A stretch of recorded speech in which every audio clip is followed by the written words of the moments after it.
que houve? Acharam uma cadeira vazia? Então é assim, gente, ó. Será que nas cadeiras vazias os espíritos sentam ali e ficam olhando? É uma pergunta até engraçada, ela fica meio fora até do contexto do livro, eu até me surpreendi com ela aí no meio, mas tá, é uma pergunta interessante, né? Aí Ramatiz responde: nas ditas sessões, o público invisível às vezes é numeroso, comparecendo especialmente os espíritos que buscam lenitivo e consolo moral para os seus sofrimentos. Então toda reunião espírita, umbandista, etc., vai ter, além do povo aqui que nós estamos vendo, geralmente um povo muito maior do lado de lá, tá? Nas reuniões que estão aqui, geralmente a gente vê nos livros que acima de nós fica uma assembleia desencarnada, como se fosse um estádio de futebol, para a gente deixar mais claro para vocês, fosse um estádio mesmo. Milhas e milhas e milhas de lugares, às vezes centenas, isso tudo depende da casa. E aquilo ali eles ficam nos olhando, né? E às vezes eles têm, e é bem interessante, que a gente vê nos livros, eles fazem telões da pessoa, geralmente que está ali falando, eles fazem um telão, às vezes enorme, para que todo mundo possa ver, amplificam a voz dessa pessoa, tudo no plano espiritual, para que todo mundo que está lá do outro lado também possa escutar, ver e também interagir com a situação. E às vezes são 1.000, 2.000, 3.000, tudo depende do tamanho da casa. Aqui a gente não tem noção, né, quantos tem, mas a gente sabe que certamente tem. Então tem o pessoal que vem ver os estudos, estudar com a gente, tem o pessoal que vem trabalhar, tem o pessoal doente que às vezes vem para dar uma, né, pegar os fluidos vitais da gente para dar uma melhoradinha. Tem vários trabalhos rolando aqui em cima, tá, gente? Porém, quando o ambiente não corresponde a objetivos superiores, também apresentam-se entidades turbulentas e interesseiras em perturbar o trabalho. Então, se o trabalho está bem, está coeso, vai ter os espíritos aqui nos assistindo, vai ter organização, vai ter tem um diretor, assim como nós temos no plano encarnado, tem um diretor, presidente no plano desencarnado, que vai estar lá cuidando da situação, né, para que não tenha briga no estádio, não vão beber enquanto estão assistindo, né, as brigas lá. Então tem que ter uma organização também. A sessão espírita benfeitora, destinada à assistência e doutrinação dos sofredores, é realmente protegida por uma equipe ou guarda de segurança espiritual conforme asseveram os entendidos? Então, nas reuniões de mesa, os trabalhos que são fechados, e aqui a gente pode até falar do nosso trabalho aqui. Será que tem uma equipe que guarda, como se fossem polícia mesmo, impedindo que espíritos malfeitores, desordeiros adentrem aqui o ambiente, ficam... Ramatiz responde: a seção de boa envergadura moral é protegida contra a invasão de espíritos desordeiros e proibida mesmo aqueles que não forem indicados para assistirem ao trabalho. Então, quando se faz um trabalho dentro do bem e da justiça, vai ter uma proteção, aí se faz uma proteção tanto áurica, no caso é como se fosse um campo de força, é como se fosse às vezes eles fazem em forma de pirâmide, assim, grandona, uma pirâmide enorme que protege todo o ambiente, às vezes em forma circular, isso tudo depende da situação. E aquilo fica rondando, então nenhum espírito que seja desordeiro vai adentrar aquele espaço. Se eles fossem adentrar o espaço, eles iam bater naquele lugar, assim, digamos que eles quisessem atacar o centro, na parte espiritual, eles iam bater nesse campo de força e iam ser jogados longe, né? Literalmente. Vocês já viram, muitas vezes se vê a situação em livros de colônias, que às vezes às vezes se juntam milhares de espíritos para atacar uma colônia espiritual. Por exemplo, no nosso lar, inclusive, tem um livro do André Luiz que ele narra isso, aonde eles estão lá no nosso lar e uma equipe vai lá e quer acabar, né? Então tem campo de proteção também nesses lugares, esses espíritos não conseguem entrar.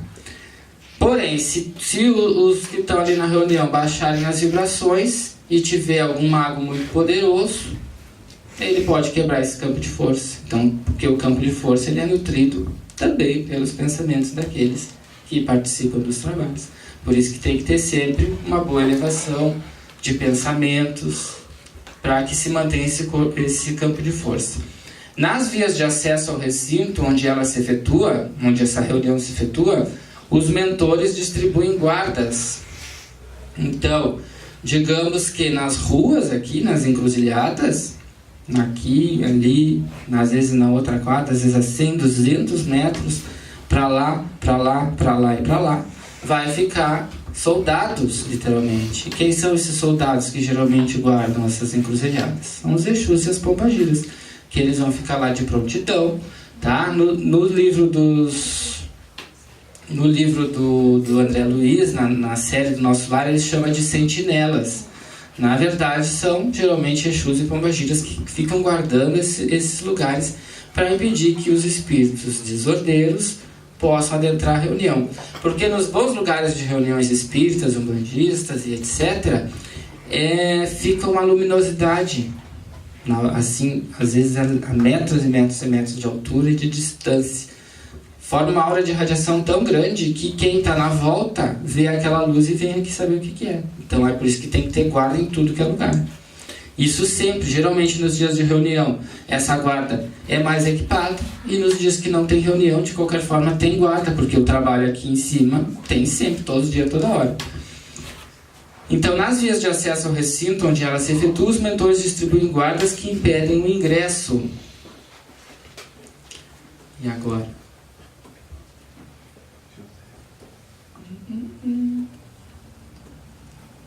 E agora, gente?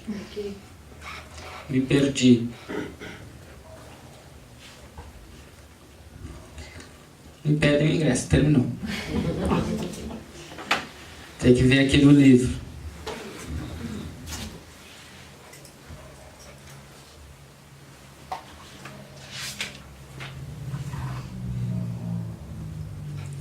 Que impedem o ingresso a qualquer espírito de más intenções. Essa guarda também pode ser constituída pelos nossos irmãos silvícolas, tá? A Matias chama de silvícolas, são, no caso, espíritos das selvas, que se entende, se diz silvícolas. Na verdade, ele quer se remeter aos caboclos, tá, gente? Que são, geralmente, índios, vivem nas selvas, por isso que ele chama de silvícolas. Não sei se não é essa aqui. Não? Bueno, me perdi. Talvez eu não tenha nem tirado foto. Aí eu acho, no 5 ali, não é? Eu acho. É essa? Ah, é verdade. Aqui, é verdade. Pode ser constituída pelos nossos irmãos silvícolas, obedientes e serviçais, que a serviço do bem formam os cordões de isolamento em torno do local. Deste modo, as entidades de má fé ou agressivas postam-se à distância, evitando-se assim a projeção de seus pensamentos maldosos ou fluidos magnéticos que perturbem a harmonia. Aí vocês vão pensar, bom, eu tenho um obsessor, como tem esse campo de força, eu vou entrar e o obsessor vai ficar lá fora, né? Às vezes realmente isso acontece, porque mesmo tendo essa guarda, os espíritos eles já estão estudando, já estudaram, já viram desde de manhã se tu ia vir ou não, já sabe quem vai te acompanhar, já sabem tudo. Então eles podem já olhar quem é que vai vir e permitir a entrada desse obsessor, desse espírito. Mesmo assim eles estão ali de prontidão para que ele não faça, né, bobagem. Para que também, à medida que ele está aqui, está contigo, também está assistindo a reunião, os espíritos bons estão conversando com ele do outro lado e blá blá blá. Outros não, outros eles batem no campo de força e não podem entrar, e os caras já dizem para ele, os caras, né, os Exus lá dizem para ele, tu não pode entrar aqui, e ele fica lá esperando. Se o teu padrão vibratório for bom, né, já tiveres merecimento, de repente quando já for embora, ele não vai ser permitido te acompanhar e ter em casa de novo. Que bom, né? E às vezes ele tá lá fora e tu tá aqui dentro, e aí determinada coisa acontece, ou durante o passe, ou durante uma desobsessão individual que a gente tem, ele pode ser trazido lá de fora e aí dar passagem para um de nós aqui, ou para vocês mesmos, e ser encaminhado para o plano espiritual. Então é muito relativo a entrada de um espírito dentro do centro ou não. O fato é que numa reunião dentro do bem da justiça, todo aquele que entra é porque teve a permissão de entrar, tá? E os espíritos estão ali cuidando de olho, ele não está ali escondido. Às vezes isso é até engraçado, porque às vezes eles falam nas reuniões que eles entraram de gaiato, que ninguém está vendo eles, né? Muitas vezes eles nos dizem, eu estou aqui, vocês nem perceberam que eu estava. Por que acontece? Às vezes estão em vibração tão baixa e eles não conseguem enxergar os espíritos superiores a eles, né? Eles não conseguem enxergar. E às vezes o espírito olha do lado dele, ele não enxerga, aí ele acha que ele entrou e ninguém viu ele, né? Isso é muito comum, porque realmente ele não viu ninguém, mas estava cheio de entidade mais superior a ele, em vibração, e estava ali acompanhando ele e achou que estava sozinho. Alguma pergunta?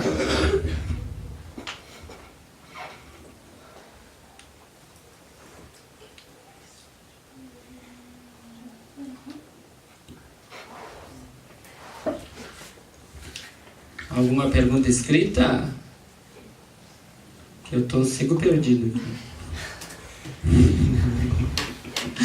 É que eu tinha preparado até os 5, agora esse aqui seria o 6, ó. Vamos completar os nossos 8 minutos, por favor. Mateus, não sei se chegasse a comentar, que às vezes tem pessoas que chegam com algum obsessor, ele vem junto, é permitido que entre e é permitido que ele volte. E às vezes a pessoa, por isso a pessoa muitas vezes assim, mas eu fui lá naquela sessão que, né, e não teve efeito nenhum, né, e a pessoa sai desacreditando, vamos dizer assim, a sessão ou o lugar, né, sem saber que muitas vezes acontece. Isso é bem importante ter falado, né? Porque estar bem ou não depende mais da gente do que das equipes que estão trabalhando.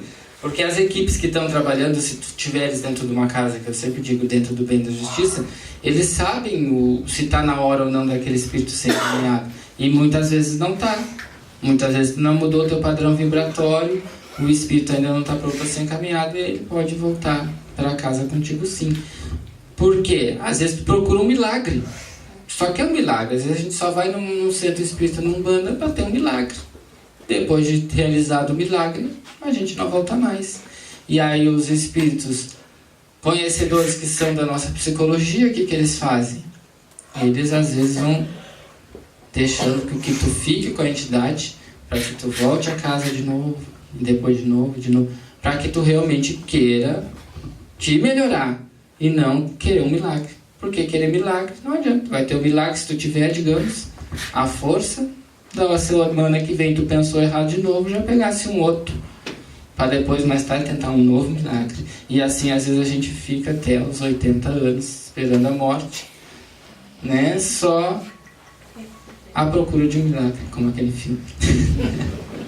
A gente fica só à procura de um milagre. Então a gente tem que, né, como eu sempre digo, né, nas nossas reuniões, é a reforma íntima, gente. A gente tem que procurar os lugares de auxílio espirituais, as religiões, para se reformar moralmente. E não simplesmente para encaminhar os espíritos que estão com a gente. Porque se a gente não melhorar moralmente, novos espíritos vão vir para a nossa volta. Então a gente tem que estar sempre procurando o bem.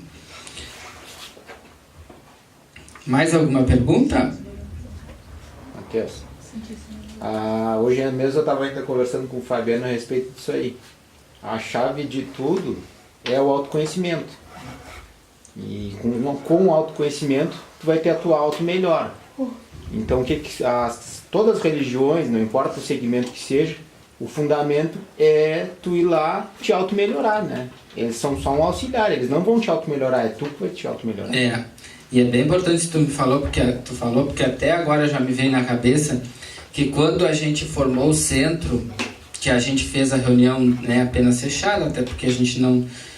Eu sempre tive essa preocupação, desde dos outros centros que eu trabalhava, era com o passe. Né? Porque o que eu percebia? Que as pessoas iam para o passe e não iam para estudar, não iam para se melhorar. Então o passe era um milagre. Então elas melhoravam no passe, na outra semana, né, voltavam só pelo passe, não sei o que. Era o passe. simplesmente pelo passe. E a melhora interna não acontecia, o conhecimento de si mesmo não acontecia, o estudo não acontecia, e aí acaba que tu vira que escravo de ti mesmo. Então, quando a gente formou a casa, eu disse, não, vamos fazer nossas reuniões de estudo, e no início nós tínhamos reuniões de estudo, que nem nós temos hoje, e reuniões de desobsessão, né? Depois que nós decidimos abrir o público, eu digo, nós não vamos ter trabalho de passe, porque trabalho de passe já tem nas outras casas. E nós precisamos de trabalho de estudo, né? Porque a gente sempre escuta falar, né? A gente não estuda, não conhece, não estuda o livro dos espíritos, não estuda o livro dos médios, a gente sempre escuta que falta estudo. Então nós aqui somos uma casa de estudo, né?